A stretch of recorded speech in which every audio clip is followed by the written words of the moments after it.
America, my name is Osei-Frimpong. I come to you live I try to do it Monday and Thursday, but there was a holiday yesterday. I can talk about a different time. But today I'm going to talk about what a plant is, because it's not obvious that when Katt Williams calls Kevin Hart a plant, he actually means something. And he means something actually culturally or philosophically rich even, because I think plants are an obstruction to freedom and self-determination. And if we understood what a plant is, and someone asked me, Irony, you should do a show on what a plant is. To which I said, yeah, that sounds like actually a good idea. So this is the show on what a plant is. And we can start by talking about just general corruption in electoral politics, right? So there are two strategies to corrupt an electoral official. Either you get one who is going to do whatever you want them to do because of the money you privately pay them. So they're going to use their public office for your private gain because you pay them money. And so they're going to use their public office for their private gain, which is going to be dependent upon their following your will, right? So I corrupt the office by buying a politician.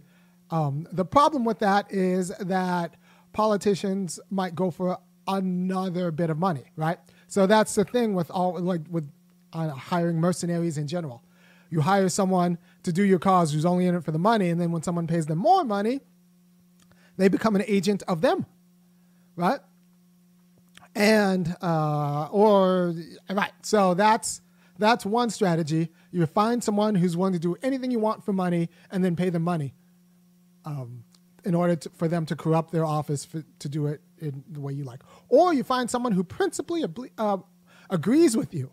And that way they're not going to be bought off by anybody else because they principally agree with you. And then you kind of bring them up from nothing.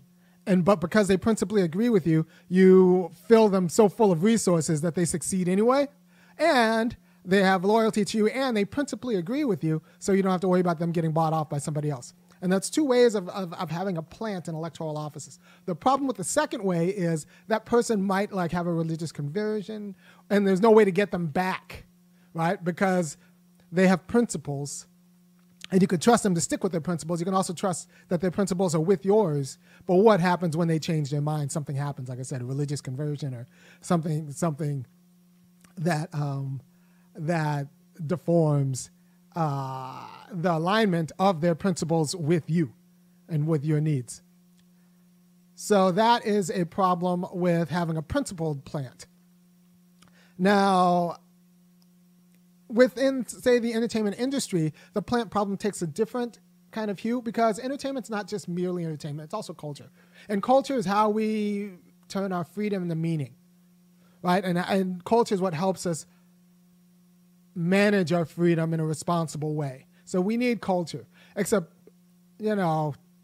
depending on who you talk to, even these lectures myself might be a little bit boring. So we want our culture to be a little bit entertaining. So entertainment's not merely entertaining. It's also helping us make sense of our problems and who we are and helping us place ourselves in the world. So culture is not merely entertainment. It has to be entertaining, which I try to be a little bit entertaining, but it's majorly helping us make sense of ourselves and our freedom and what that means. Right? So you could do so in a way that's good for commercial society, or you could do so in a way that's bad for commercial society. So when someone's an industry plant, and that's what Katt Williams charged Kevin Hart with being, an industry plant, the idea is that Kevin Hart was put in these roles and paid these money to be entertaining, but entertaining in a way that's good for industry, and entertaining in a way that might not be good for the people he's entertaining, right? So if the industry has an interest in us buying things and understanding ourselves in a certain way as kind of commercial subjects, that means the entertainment they're going to put before us, insofar as it's a culture of it's the media through which we mediate our identity and become and it's the way in which we come to understand what to do with our freedom. The entertainment that they put before us is going to tell us that what we should do with our freedom is buy more stuff and think about these kind of superficial concerns. Right? So that is the industry's interest in making the client. and the client is us, right? So the industry isn't just in the movie industry. They're in the client-making industry. So they have to find the right kind of movies that will then, in their minds, promote a virtuous circle that kind of conforms the client to thinking that this is the right kind of movie and the right kind of message, right? So media as entertainment also makes money for the industry, for the media industry. They have an interest in having a populace that thinks that entertainment is something that should be paid for, that is pleasurable, and that is the kind of thing that's easy for them to make, right? So the industry has an interest in creating the right kind of client, just like Google has an interest in like programming you. And if you don't think Google has programmed you, just try to look for something using Bing. You'll realize that all this time you've been programmed to look for Google, and it set your expectations and how you understand your interface with the with the world to be in the internet. It's been programming you. You've been programmed. So Kevin Hart's job was to both entertain the audience, but to also program the audience into thinking that this is what, and his audience is like largely black people and white people who are okay with black people. This is what black people should be doing with their freedom and how the kinds of concerns that they should take, right? So I did see Kevin Hart's newest movie, Lift. I saw it this weekend. They put $100 million in that budget for Kevin Hart to play a gentleman thief, like a Pierce Brosnan type character.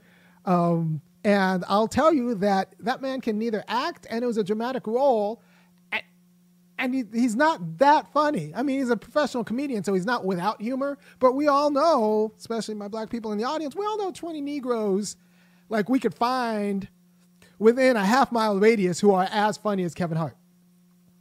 We are funny people. So it's a non-comedy, a dramatic role, but Kevin Hart's not a great actor, right? And then in that role, it's like asking Kevin Hart to play Batman. Like, it's just not, he's not that guy. There are lots of things I can't do. I probably shouldn't play Superman or Batman, or I don't know if I could play a gentleman thief / mastermind, but Kevin Hart definitely cannot. And not in a drama.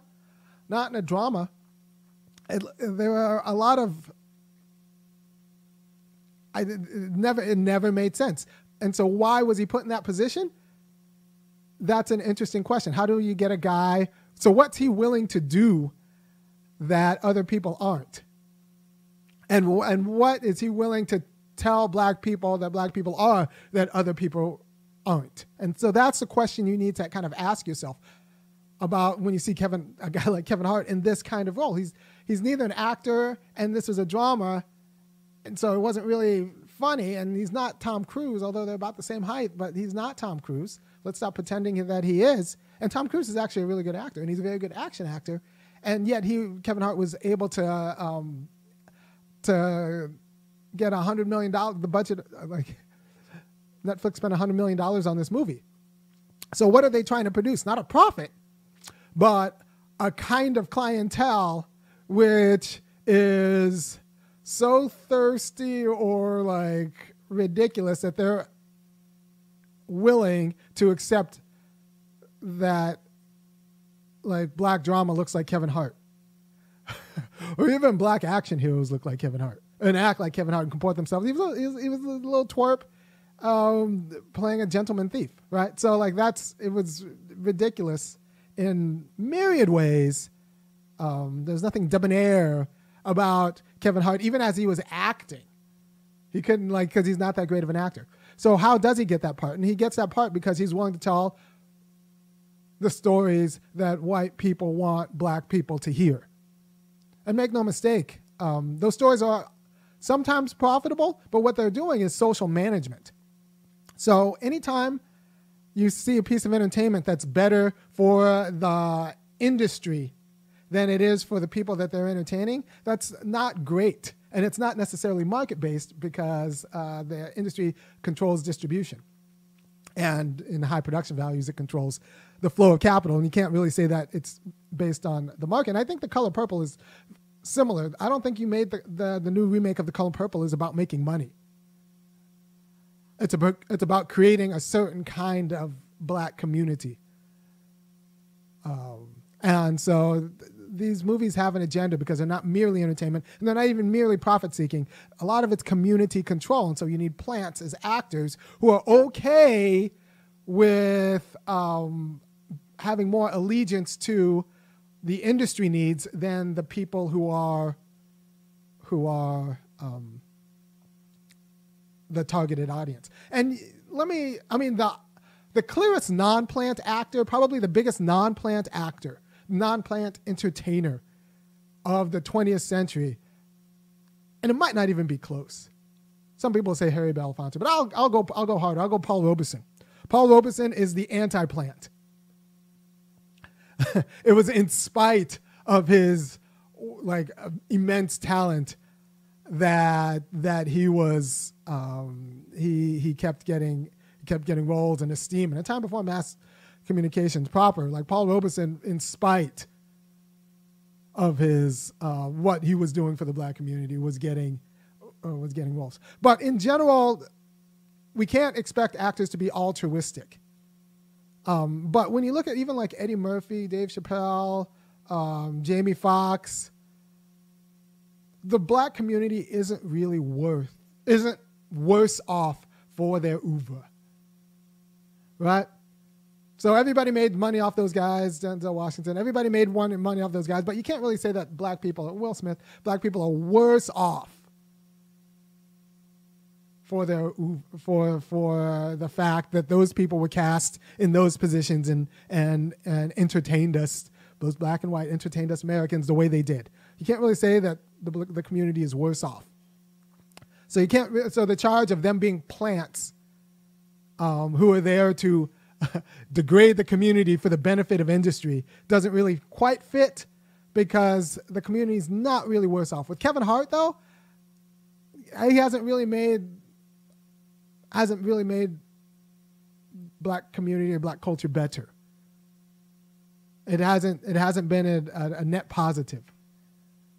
I'm not the biggest Kevin Hart fan, and it's interesting because when Katt Williams said, look, this guy, when he made Soul Plane, he was nobody. He wasn't even funny. That's kind of true, right? So Soul Plane came out in 2004. That means it was development in 2003. Kevin Hart's about my age. So what person, and Soul Plane is a $16 million movie, right? So Universal Studios backed Kevin Hart to head up a $16 million movie, which is still real money. I don't care if you're a studio head. It's still to head up a $16 million movie based on what? A bit part in a different movie where, what is it? Not Paper Tigers, Paper Soldiers. And it's not even clear how he got that part, except Dame Dash takes a little bit of credit. But what's very clear is that Judd Apatow, a guy who did 40-Year-Old Virgin and made some other comedians famous, he liked Kevin Hart. So Kevin Hart didn't get famous because of his stand-up in 2000, 2001, 2002. He got famous because Judd Apatow liked him and picked him, and Judd Apatow decided that I can work with this little guy. I like the way he moves. He's willing to do what we want him to do. So that has more. So Kevin Hart's jobs have more to do with him being the kind of guy Judd Apatow likes working with and can trust to do the kinds of things Judd Apatow wants done in Hollywood than Kevin Hart being funny, right? So he was planted in the industry because he was good for the industry guys and a dependable Negro for the industry guys, not relative to like him being funny or a great actor. And what I'm concerned about, a great kind of cultural mind for the community. And you remember, Kevin Hart wasn't about it. You can say anything about Donald Glover you want, but Donald Glover writes. And Donald Glover, I actually like Donald Glover. I would like to meet Donald Glover. I think he seems like a really good guy. Good, talented, hardworking guy. I don't confuse Donald Glover for Kevin Hart. I do not confuse one. I mean, they're both like industry people, But like one is, I think, obviously a plant who was made for his willingness to do whatever people who don't necessarily have what's in the best interest of the black community have in mind. And his career was made by them. And that's what makes him a plant, right? So when you see Kevin Hart cast as, Superman or Batman, or Kevin Hart cast as like the president of the United States, you'll just know that he might be a plant. And that's the studio is really wondering how much it can conform us. If it could get us to believe that Kevin Hart is what black gravitas looks like, then it's managed and made its audience. And that's also, it's like, we are also the product. We are also the product. They have to sell Kevin Hart to us to make us the kind of people who, because if they can sell us Kevin Hart, even if they lose money selling us Kevin Hart, that means they can sell us a whole lot of other things. And we'll see it as like an improvement because Kevin Hart is so laughable. So we just have to understand that an industry plant is someone who's good for the industry, not necessarily good for the audience. And they will lose money on a plant. I really don't think that the real money behind Warner Brothers is mad that the Color Purple lost money. I don't think the real money behind Netflix is surprised that Kevin Hart it's hard to take Kevin serious as a gentleman thief, because it's not about money, it's about community control. And plants often are not about money, but about stabilizing the market and community control. Right? So if you can make it seem that Kevin Hart's viable, then all of the other mediocre folks who expect them to be viable, who want to go the Kevin Hart way, will go the Kevin Hart way. They won't make it because there's only ever room for one Kevin Hart. You only need so many mediocre Negroes at that level. But it will control, the radical tendencies of other people, because they'll think, well, Kevin Hart is like, 5'5" and not particularly charismatic, and I'm 5'5" and not particularly charismatic, so I can make it if I just do the Kevin Hart way, as opposed to like the way you make it is actually by fighting for your cut and ticking off all of the people that Kevin Hart was so willing to appease. I was about to say something else. So I hope this has been clarificatory about the role of a plant. The plant works for industry and not to actually entertain the audience, because entertainment isn't merely entertainment, it's also culture, right? It's telling the audience how to comport themselves, right? And we could say the same thing with music. There are a lot of music industry plants. Depending on who you talk to, the rap over the last 20 years, 30 years is just a series of plants and plants and plants. I think the internet might change some of that, but plant after plant after plant, because of the message that they're willing to spread to industry for the sake of entertaining the black community, not necessarily the message that would be both entertaining and good for the black community. All right, thank you very much. By the way, if you appreciate what I'm doing, go ahead and go to www.funkyacademic.com and kick in $5, $15, $50 a month, which I think you should do, because I'm giving you the quality of wisdom that you're not going to get anywhere, and you don't get anywhere. And, I got lights to pay and all of that other stuff. And also, share this out to all your friends who are curious about what a plant is. And there are a lot of academics who are plants. They were picked because they proffer the right kinds of arguments that are comfortable for, I guess I could do a whole show on academic plants. One of the reasons why I'm not that broken up about Claudine Gay losing her job at Harvard is that she's a plant. She's a whole plant, but it turns out the masters had a little civil war and lost her mind and changed their mind so she might be, but in her defense, she might be a principal plant as opposed to a money plant. So what happened was they put a principal plant who wasn't supposed to do that much, but what happened, her principles ran up against the principles of the other side. And so they tried to pick someone who agreed with them on principle and would, fight the fight on their behalf. They still a plant, but a different kind of plant. All right. Thank you for your time. I will talk to you. I'll do a show on Thursday about something completely different. All right. Take care. Bye.